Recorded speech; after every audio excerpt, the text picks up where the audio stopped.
تم اپنے جسموں کا خیال کرتے ہو، میں تمہیں بتاتا ہوں اس جسم کی حیثیت کیا ہے۔ یہ جو چمڑی ہے اس کی حیثیت کیا ہے، یہ جو گوشت پوست ہمارے جسموں پر ہے اس کی حیثیت کیا ہے پتہ ہے تمہیں؟ اس کو سجانے کے لیے عورتیں 2-2 گھنٹہ شیشے کے پاس کھڑے ہو کر میک اپ کرتی رہیں۔ اب عورتوں کی طرف سے یہ میک اپ، لالی پاؤڈر اور کنگھیاں بالوں کو سجاتے رہے، اور تم اپنی باڈی کو بناتے رہے جیم میں جا جا کر کے۔ اب اس جسم کی حیثیت سنو، جس دن روح نکلی تمہارے جسم سے اور جب جنازہ لے جایا گیا، قبر میں تمہارے سب سے عزیز لوگ رکھ کر کے آتے ہیں، تختیاں قبر کی بند کر کے آتے ہیں، اتنی چھوٹی قبر کہ کروٹ لینے کی بھی جگہ نہیں ہوتی، ہاتھ پھیلانے کی بھی جگہ نہیں ہوتی۔ آج اپنے پلنگ پر سو کر کے دیکھو، کسی کا ہاتھ ٹچ ہو رہا ہے تو نیند نہیں آتی، لیکن قبر میں اتنی تاریک جگہ پر، چھوٹی سی جگہ پر، تنگ جگہ پر چھوڑ دیا جاتا ہے کہ مردہ کروٹ بھی نہیں لے پاتا، پھر پلس اس کو اوپر سے نیچے سے پیٹ سے باندھ کر کے رکھ دیا جاتا ہے۔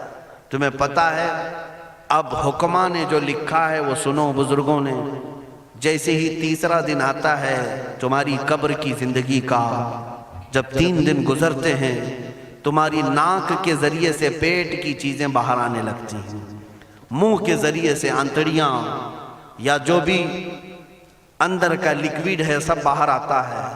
5ویں دن کان کے اندر سے بھیجا نکلنے لگ جاتا ہے، یہ جو بھیجا سر کے اندر ہے وہ ختم ہو کر کے سڑ کر کے پیپ کی شکل میں کانوں سے باہر آنے لگ جاتا ہے، ناک اور منہ سے پیٹ کی چیزیں، کلیجہ، خون بن جاتا ہے، دیگر چیزیں سب کان اور ناک اور منہ سے نکلنے لگتی ہیں، اور 40 دن تو بہت دور کی بات ہے، 8ویں دن اس کا پیٹ پھٹ جاتا ہے، پیٹ پھولتے پھولتے پھٹ جاتا ہے، اور جیسی پیٹ پھٹتا ہے قبر میں کیڑے پیدا کیے جاتے ہیں۔ تم 1000 کوشش کر لو لیکن وہ کیڑے اسی کے لیے پیدا ہی کیے جاتے ہیں، ان کی غذا ہے۔ وہ ناک سے نکلا ہوا گودا، منہ سے نکلا ہوا گودا کھانے کے لیے کیڑے جمع ہو جاتے ہیں، پورے جسم پر طاری ہو جاتے ہیں۔ پیٹ جب پھٹ جاتا ہے تو اتنی شدید تعفن والی بو آتی ہے کہ قبریں بند ہوتی ہیں، ورنہ کئی لوگ صرف بو سے بیمار ہو جاتے ہیں، کئی لوگ۔ اور یہی ہمارے جسم کی حیثیت ہے، یہی ہمارے جسم کی حقیقت ہے۔ اور چند دن گزر جاتے ہیں کہ اس کی آنکھوں کی پتلیاں لٹک کر کے باہر نکلتی ہیں، اس کی آنکھوں کی پتلیاں باہر آ جاتی ہیں اور گڑے پڑ جاتے ہیں۔ اب جو جسم کے اوپر موجود گوشت ہے اس کو چونٹیاں، مکوڑے اور کیڑے کھانے لگ جاتے ہیں، کھاتے کھاتے 2-3 مہینے کے اندر اس کو صرف اور صرف ڈھانچے کی شکل چھوڑ دی جاتی ہے، ہڈیاں باقی رکھی جاتی ہیں۔ جن بالوں میں تم کنگھیاں کرتے ہیں ان بالوں کی جڑوں میں پیپ پیدا کیا جاتا ہے، ہر بال کی جڑ پیپ بہاتی ہے۔ اور جن چہروں پر تم پاؤڈر لالی لگا کر کے اس کو سجایا کرتے، آئینے میں کھڑے ہو کر ان چہروں پر اللہ تبارک و تعالیٰ ایسی جھریاں پیدا کرتا ہے۔ یہ تو عام لوگوں کی بات، اور اگر گنہگار ہیں تو ان کے چہروں پر بچھو چھوڑ دیے جاتے ہیں، بچھو چھوڑ دیے جاتے ہیں۔ کئی لوگوں کی قبروں پر سانپ ان کی ناک کو ڈستے رہتے ہیں اور ان کا گودا پیتے رہتے ہیں۔ سانپوں کا عذاب، بچھوؤں کا عذاب، یا قبر کے عذاب کے ساتھ یہ جسم گلا دیا جاتا ہے، ہڈیوں کے سوا کچھ نہیں باقی رہتا۔ تم کیا سمجھتے ہو مرنے کے بعد احساس نہیں ہوگا؟ مرنے کے بعد ہر درد کا احساس دگنا کر دیا جائے گا۔ آج زندگی میں جتنا تمہیں چونٹی کاٹنے سے درد ہوتا ہے، مرنے کے بعد یہ درد 10 گنا زیادہ بڑھ جائے گا، تمہیں اور درد ہوگا، اور درد ہوگا۔ یہی جسم جو کیڑوں کی غذا بن گیا، کفن ختم ہو گیا، ہمارے جسم میں پیٹ کا گودا باہر آ گیا، آنکھوں سے کانوں سے ساری چیزیں لکوڈ ختم کر دی گئی، بھیجا کانوں سے بہہ کر کے نکل آیا، بچا کیا ہمارے پاس؟ جس جسم کو ہم سجاتے رہے، سنوارتے رہے، اس پر ہزاروں پیسے بہاتے رہے، یہ جسم 40 دن کے اندر کیڑوں کی غذا بن گیا، سب ختم ہو گیا۔ میرے عزیزو، ہر انسان کے جسم کے ساتھ قبر یہی کرتی ہے، قبر دباتی الگ ہے، کیڑوں کا عذاب الگ ہے، بچھوؤں کا عذاب الگ ہے، لیکن یہ سب کے لیے احکام نہیں۔ کچھ وہ بھی جنازے ہیں جب یہاں سے جاتے ہیں تو ہزاروں کی آنکھوں میں آنسو چھوڑ کر جاتے ہیں، ہزاروں کی دلوں کی دھڑکن بن کر کے جاتے ہیں، ان کے جنازے جب جاتے ہیں تو اللہ کے ملائکہ بھی فرشتے بھی ان کے جنازے کو اٹھانے کے لیے زمین پر آتے ہیں۔ یہ کون لوگ ہیں؟ جو اپنے سینوں میں عشق مصطفیٰ کی شمع روشن کیے ہوئے تھے، جینا چاہتے تو مصطفیٰ کے لیے، مرنا چاہتے تو مصطفیٰ کے لیے۔ فاضل بریلوی نے کیا خوب کہا، لحد میں عشق رخ شہ کا داغ لے کے چلے، اندھیری رات سنی تھی چراغ لے کے چلے۔ جب قبر میں جاتا ہے ایک عاشق رسول، اسے رکھا جاتا ہے، کفن اس کا بھی ہے، جسم اس کا بھی ہے، لیکن فرشتوں سے بھی کہا جاتا ہے اسے آہستہ سے جگانا، محمد عربی کا غلام ہے، رسول پاک کا وفادار ہے، اور کیڑوں کا اس کے جسم کو کھانا تو دور کی بات، فرمایا گیا قیامت تک اس کے کفن کو بھی میلا ہونے نہیں دیا جاتا۔ نہ تمہاری آنکھ سے، نہ تمہارے ناک سے، نہ تمہارے چہرے سے کوئی گودا باہر آتا ہے، کچھ نہیں میرے عزیزو، جسم تر و تازہ سلامت رکھا جاتا ہے۔ 1000 سال کیا 10,000 سال گزر جائیں، حوادث زمانہ بھی آئیں، لیکن اس کی قبر میں اس کا جسم سلامت رکھا جاتا ہے۔ اب تمہارے ہاتھ میں فیصلہ ہے، کون سا جسم بنانا چاہتے ہو، وہ جو کیڑوں کی غذا بن جائے، یا وہ جس پر فرشتے بھی اتر کر سلام بھیجیں۔ میں نے خود میرے مرشد گرامی کے جنازے میں حاضری دی، حضور تاج الشریعہ بدر الطریقہ رحمت اللہ تعالی علیہ، جس مرد قلندر نے اپنی پوری زندگی عشق مصطفیٰ میں گزاری ہے۔ آج تم نعرے لگاتے ہو تاج الشریعہ تاج الشریعہ، ان کے شب و روز دیکھے تھے کبھی؟ ان کی صبح اور شامیں دیکھی تھی کبھی؟ بہت پیر ہوں گے جو باہر پیر ہوں گے، اندر پیر ہوں گے، لیکن تاج الشریعہ کو میں نے اندر بھی دیکھا ہے، باہر بھی دیکھا ہے۔ آنکھیں بند بھی ہوتی، آنکھوں سے اگر کوئی چیز نظر بھی نہیں آ رہی ہوتی، تب بھی اتنا خیال ہوتا کہ کہیں سطر تو نہ کھل گیا ہو، کہیں پائجامہ اوپر تو نہیں ہو گیا ہو۔ سونے کے حالت کی بات کر رہا ہوں، کوئی نہ ہو تب بھی یہ خیال باقی رہتا۔ کون سا ایسا دن گزرتا جب وہ دلائل الخیرات نہیں پڑھ رہے ہوتے، قصیدہ بردہ شریف نہ پڑھ رہے ہوتے، ہزاروں سفر کی مصروفیات کے باوجود حضور پاک کی محبت کے نغمات میں کوئی کمی نہیں آئی۔ لیکن میں آج آپ کو ایک بات بتا دوں، جب انتقال ہوا وہ جمعہ کی شام تھی، اور ہمارے مردوں کو 6 گھنٹے 10 گھنٹے میں ہم کو قبرستان سپرد کرنا پڑتا، 12 گھنٹے رکھ دیں تب بھی فریج منگوانا پڑ جاتا ہے، اس کے بعد قبرستان کے حوالے کر دیں۔ میرے مرشد گرامی کے انتقال کے بعد 48 گھنٹے رکھے گئے تھے، 48 گھنٹے رکھے گئے، اور اس کے بعد جنازہ پاک کو غسل دے کر لایا گیا۔ یہ فقیر قادری جنازے کی گاڑی میں شریک رہا، حضرت کے قدم پکڑ کر کے میں قبر تک رہا۔ میں آپ کو صرف اس لیے یہ بات عرض کر رہا ہوں کہ جب گاڑی جنازے کی چلتی تھی، میں نے زندگی میں بھی حضرت کے ہاتھ پکڑ کر کے ادھر ادھر چلائے۔ حضرت کے ساتھ جب جانا ہوتا تو بازوؤں کو ہم تھامے ہوتے، ہم کیا چلاتے، ہمیں وہ خود چلا رہے ہوتے، لیکن یہ ہم برکت کے لیے پکڑے ہوتے۔ جو نرم و ملائم جسم تھا، میں نے وفات کے بعد جنازے میں کھڑا ہو کر کے دیکھا، قدموں کو پکڑ کر، نہ نرمی میں کمی آئی، نہ ملائم ہونے میں کوئی کمی تھی۔ اور جب گاڑی آگے چلتی تھی،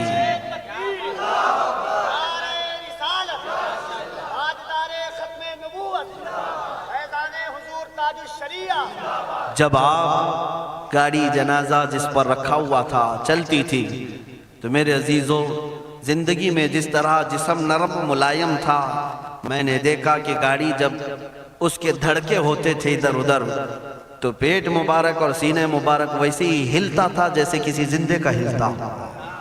ہاتھ پر انگلی رکھے تو خون سرک جائے اور پھر اپنی جگہ پر آ جائے۔ یہ کوئی مبالغے کی بات نہیں کر رہا ہوں، یہ آنکھوں سے دیکھی ہوئی چیز ہے۔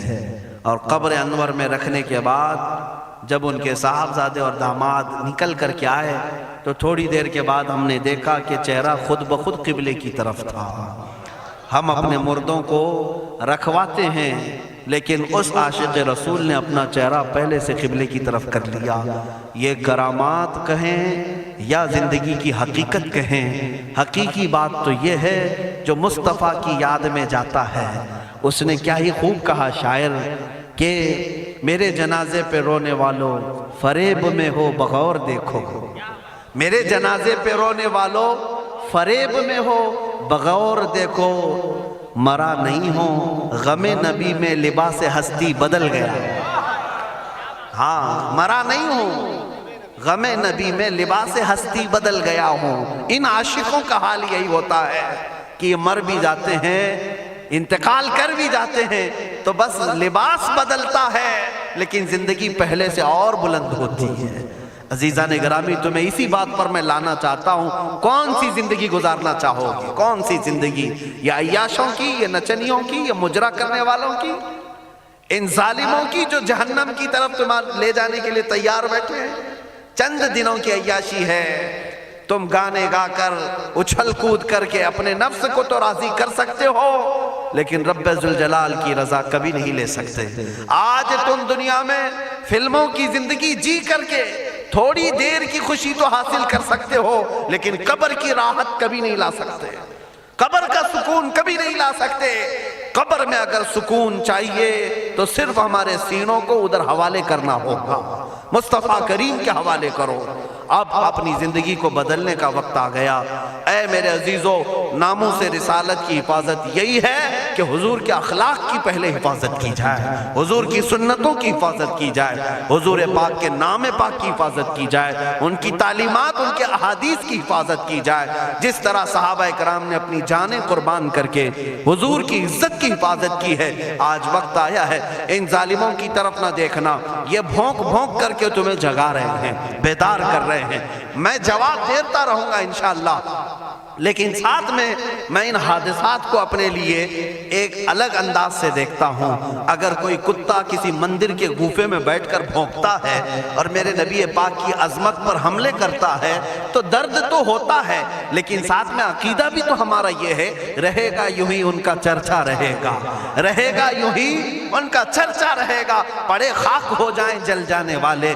یا رسول اللہ، تو گھٹائے سے کسی کے نہ گھٹا ہے نہ گھٹے گا، جب بڑھائے تجھے اللہ تعالیٰ تیرا، مٹ گئے مٹتے ہیں مٹ جائیں گے آدھا تیرے، نہ مٹا ہے نہ مٹے گا کبھی چرچا تیرا۔ یہ کتے کتاب لکھ کر کے کہتے ہیں محمد عربی کا چرتر، ان کے اخلاق، ان کے کردار برے تھے، اور ایسی کوئی چیز نہیں ہے اسلام میں جس سے امپریس ہو کر اسلام قبول کیا جانا چاہیے۔ محمد صلی اللہ علیہ وسلم کے نام کو اسلام سے ہٹا دینا چاہیے۔ ان ظالموں کو میں جواب دینا چاہتا ہوں، اے مسلمانوں، یہ تمہیں جگانے کے لیے آ رہے ہیں، یہ تمہیں بیدار کرنا چاہ رہے ہیں۔ اب اٹھو اور یہ بتاؤ تم کہاں کہاں سے میرے نبی کو مٹاؤ گے، کہاں کہاں سے؟ ارے ہمارے گھروں میں بچوں کی ولادت بھی ہوتی ہے، کان میں اگر ہم اللہ کا نام لیتے ہیں تو ساتھ میں محمد کا بھی نام ہے۔ ہمارے بچے جس دن اس دنیا میں آتے ہیں، اذان ان کے کانوں میں دی جاتی ہے تو اللہ کے نام کے ساتھ محمد کا نام بھی آتا ہی ہے۔ ہماری اذانیں، ہمارے نماز کو بلانے والی آوازیں، تم کیا مٹا پاؤ گے محمد عربی کے نام کو؟ یہ ہزاروں نہیں کروڑوں اذانیں بار بار دن میں دے دے کر کے یہ بتاتی ہیں کہ تم واللہ محمد عربی صلی اللہ علیہ وسلم کا ذکر تم کبھی الگ نہیں کر سکو گے۔ ذکر خدا جو ان سے جدا چاہو نجدی ہو، واللہ ذکر حق نہیں گنجی سقر کی ہے۔ حضور پاک کا نام کہاں سے ہٹاؤ گے؟ اذانوں سے ہٹاؤ گے، اقامت سے ہٹاؤ گے، نمازوں سے ہٹاؤ گے؟ بلکہ اقبال نے کیا ہی خوب کہا تھا، دشت میں دامن کوہسار میں میدان میں ہے۔ کہاں ہے یہ نام؟ دشت میں دامن کوہسار میں میدان میں محمد ہے، بحر میں موج کی آغوش میں طوفان میں محمد ہے، چین کے شہر مراکش کے بیابان میں محمد ہے، اور پوشیدہ ہر مسلمان کے ایمان میں محمد ہے۔ میں نے یہ تبدیل کر کے اسی لیے پڑھا ہے کہ ہر جگہ محمد ہے۔ رسول پاک صلی اللہ علیہ وسلم کو تم کہاں سے ہٹاؤ گے؟ ہمارے کروڑوں کی زندگیاں اس نام پاک پر قربان، اس نام پاک پر قربان۔ ان ظالموں کو یہ بات بتا دینا، اس نام پاک پر اللہ نے نقطہ تک نہیں رکھا ہے۔ محمد عربی صلی اللہ علیہ وسلم کے نام پاک پر نقطہ تک نہیں، عیب تو بہت دور کی بات ہے۔ اور مٹانے کی بات کرتے ہو، مٹانے کے لیے تم اس کا ایک لفظ تک نہیں مٹا پاؤ گے۔ محمد عربی اس عظیم ہستی کا نام ہے جس کی جڑیں تحت الثری میں ہیں، جس کی شاخیں اوج ثریا پر ہیں۔ حضور پاک صلی اللہ علیہ وسلم کو اللہ نے رفعنا لک ذکرک کہہ کر کے بلند فرما دیا ہے. کسی کے گھٹانے سے حضور کا نام کبھی نہیں گھٹے گا. میں عظمت مصطفیٰ کے لیے بارگاہ اعلیٰ حضرت کا سہارا لیتے ہوئے مسلمانوں تم سے یہ بات کہنا چاہوں گا، بتلا دو گستاخ نبی کو غیرت سنی زندہ ہے، ان کے نام پہ مر مٹنے کا جذبہ کل بھی تھا اور آج بھی ہے. تم بھوکتے رہو میرے نبی کی شان پر اور ہم سنی کہتے رہیں گے سب سے اعلیٰ و اولا محمد ہے، سب سے اولا و اعلیٰ محمد ہے، سب سے بالا و والا محمد ہے. دونوں عالم کا دولہا محمد ہے، اپنے مولا کا پیارا محمد ہے. بجھ گئی جس کے آگے سبھی مشعلیں، شمع وہ لے کر آیا محمد ہے. خلق سے اولیاء سے رسول اور رسولوں سے اعلیٰ محمد ہے. ملک کونین میں انبیاء تاجداروں کا آقا محمد ہے. جس کے تلووں کا دھون ہے آب حیات ہے وہ جانے مسیحا محمد ہے. سب چمک والے اجلوں میں چمکا کیے اندھے شیشوں میں چمکا محمد ہے. سارے اونچوں سے اونچا سمجھیے جسے ہے اس اونچے سے اونچا محمد ہے. سارے اچھوں سے اچھا سمجھیے جسے ہے اس اچھے سے اچھا محمد ہے. غم زدوں کو مزدہ دیجئے کہ ہے بے قصوں کا سہارا محمد ہے. میں مانتا ہوں اے عقل والو میرا محمد خدا نہیں ہے، مگر دلوں میں یہ نقش کر لو کہ وہ خدا سے جدا نہیں ہے. کہیں پر تم الگ نہیں کر سکو گے. محمد صلی اللہ تعالیٰ علیہ وسلم کے نام پاک کو اللہ تعالیٰ نے ہر جگہ رقم فرمایا ہے. جنت کے دروازوں پر، عرش و کرسی، لوح و قلم پر، آسمانوں کے ہر دروازے پر محمد عربی کا نام رقم ہے. دنیا کے ہر گوشے میں وہ نام پاک موجود ہے. ہو نہ یہ پھول تو بلبل کا ترنم بھی نہ ہو، چمن دہر میں کلیوں کا تبسم بھی نہ ہو نہ یہ ساقی تو میں بھی نہ ہو، خم بھی نہ ہو، بزم توحید دنیا میں نہ ہو، تم بھی نہ ہو. خیمہ افلاک کا استادہ اسی نام سے ہے، نبض ہستی تپش آمادہ اسی نام سے ہے. وہ جو نہ تھے تو کچھ نہ تھا، وہ جو نہ ہو تو کچھ نہ ہو. جان ہے وہ جہان کی اور جان ہے تو جہان ہے. بس آخر میں میرا یہی مشورہ سب سے ہے کہ محمد سے وفا تو نے تو ہم تیرے ہیں. یہ جہاں چیز ہے کیا لوح و قلم تیرے ہیں. اٹھو قوت عشق سے ہر پست کو بالا کر دو، دہر میں نام محمد سے اجالا کر دو. مولا کریم اس جلسہ پاک کو اپنی بارگاہ میں قبولیت عام عطا فرمائے. میں تمام حاضرین کا شکر گزار ہوں اور آپ سب کو یہ نصیحت کرتا جاتا ہوں کہ اب زمانہ تمہاری قربانیوں کے انتظار میں ہے اور تمہاری قربانیاں اگلی نسلوں کے لیے بھی اور تمہاری آخرت کے لیے بھی رنگ لائیں گی. آپ قربانی دینے کے لیے تیار ہیں؟ کبھی کسی سے خوف نہیں کھائیں گے، کسی چیز سے نہیں ڈریں گے، ہم تختہ دار پر بھی چوم کر کے چڑھیں گے. ہاں اب میں یہی کہتا ہوں باطل سے ہم ٹکرائیں گے ناموس رسالت کی خاطر. باطل سے ہم ٹکرائیں گے ناموس رسالت کی خاطر، ماریں گے یا مر جائیں گے ناموس رسالت کی خاطر. ہاں جو تخت نشی ہیں وہ بھی سن لیں توہین نبی کے مجرم کو، جو تخت نشی ہیں وہ بھی سن لیں توہین نبی کے مجرم کو ہم دار پر لے آئیں گے ناموس رسالت کی خاطر. ہم دار پر لے آئیں گے ناموس رسالت کی خاطر. زندہ نہیں بچنے پائے گا گستاخ رسول کسی صورت، زندہ نہیں بچنے پائے گا گستاخ رسول کسی صورت. اسے ہم دوزخ میں پہنچائیں گے ناموس رسالت کی خاطر، اسے ہم دوزخ میں پہنچائیں گے ناموس رسالت کی خاطر. توہین رسالت ہوگی تو شمع نبوت کے پروانے، توہین رسالت ہوگی تو شمع نبوت کے پروانے.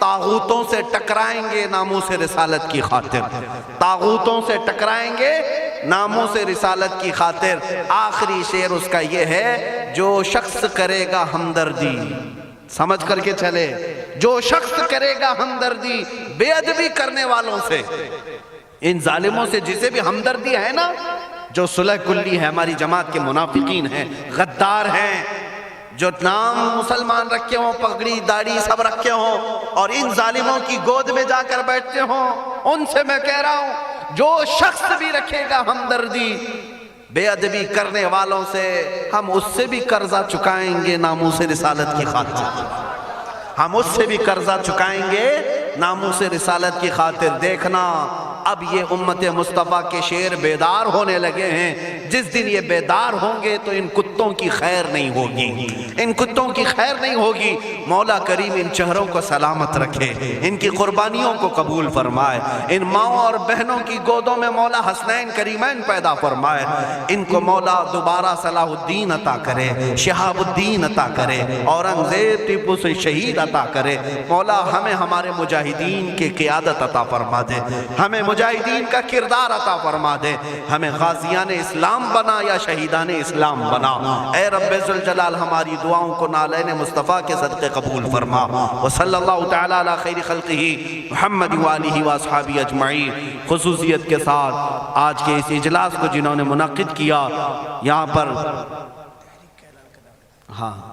حاجی ارشاد صاحب ان کے والد گرامی، اللہ تعالیٰ ان کی مغفرت فرمائے۔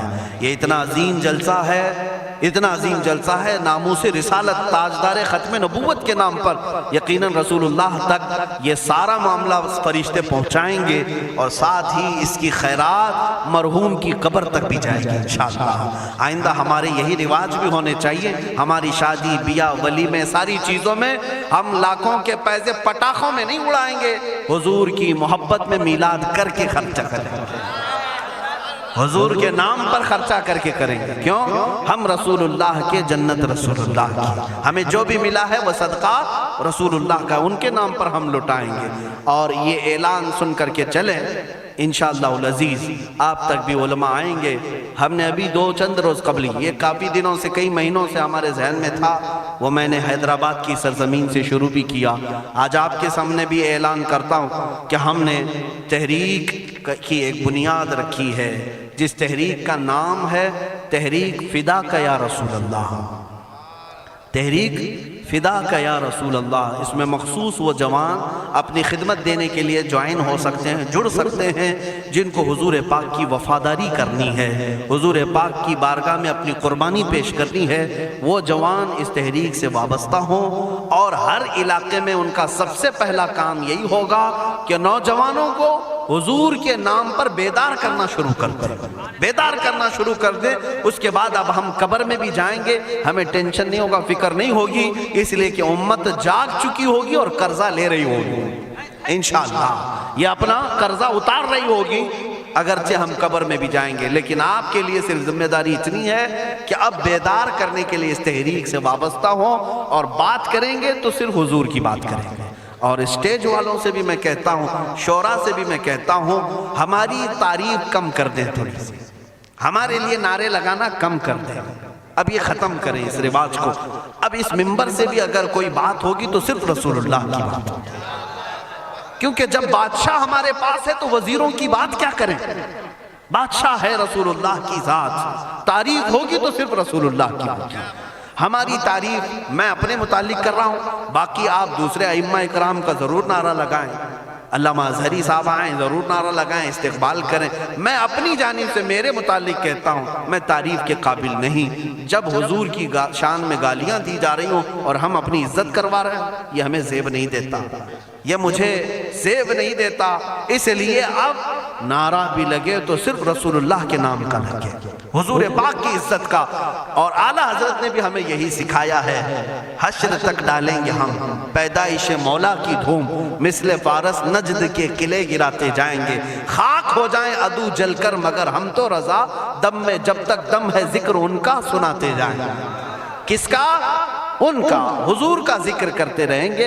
اعلیٰ حضرت کا مشن یہی تھا، ان کا مسلک بھی یہی تھا، انہیں جانا انہیں مانا، نہ رکھا غیر سے کام، للہ الحمد میں دنیا سے مسلمان گیا۔ اعلیٰ حضرت کا قلم کبھی دوسروں کی تعریف نہیں کرتا تھا، کرو مدح ہے اہل دول رضا، پڑے اس بلا میں میری بلا، میں گدا ہوں اپنے کریم کا، میرا دین پارہ نہ نہیں۔ یہ اعلیٰ حضرت کا مسلک ہے، اسی پر ہم سب کو قائم ہونا ہے۔ اب پیروں کی، فقیروں کی، وزیروں کی، سارے لوگوں کی باتیں اپنے اپنے طور پر بعد میں کی جائے گی، اب بات کی جائے گی تو صرف بادشاہ اعظم کی جائے گی، صرف رسول اللہ کی بات کریں۔ اللہ تعالیٰ آپ سب کو سلامت رکھے، اس تحریک کو اللہ تعالیٰ برکت عطا فرمائے۔ رضا کمیٹی کو جنہوں نے بنیاد رکھا تھا، جیسے مولانا روشن زمیں صاحب نے مجھے خبر دی تھی، رئیس القلم علامہ ارشد القادری صاحب قبلہ کی یہاں قربانیاں رہی ہیں، اس مرد قلندر کی تربت پر مولا لاکھوں سلام اتارے ہیں، لاکھوں رحمتیں اتارے، اس لیے کہ وہ ہمارے امت کے ایک ایسے عالم تھے جس پر آخری سانس تک میں فخر کروں تو کم ہے، اس لیے کہ ایسا مرد مجاہد امت میں 100 سالوں میں بھی نہیں ملتا۔ علامہ ارشد القادری رحمۃ اللہ علیہ، جن کی ہر سانس میں امت کا درد تھا، امت کا درد تھا، وہ بیٹھے تو امت کا خیال کریں، سوئیں تو امت کا خیال کریں، اور یہی درد انہیں کبھی انگلینڈ لے گیا، کبھی ہالینڈ لے گیا، کبھی امریکہ لے گیا، نذرانے اور لفافوں کے لیے نہیں لے گیا، امت مصطفیٰ کا درد لے کر کے گیا، اور وہ یہاں تک پہنچے۔ کئی ایسے دیہات ہیں جہاں گاڑی نہیں جاتی، بیل گاڑی میں وہ رئیس القلم جایا کرتے ہیں، اور وہاں جا کر مدرسے قائم کیا یا امت کا کام کیا۔ مولا تعالیٰ ان کی تربت پر کروڑوں سلام، اور اس رضا کمیٹی کو مولا شاد و آباد رکھے، اور اس کے ذریعے سے ناموس رسالت کا کام ہوتا رہے، چلتا رہے۔ وآخر دعوانا الحمدللہ رب العالمین۔ السلام علیکم۔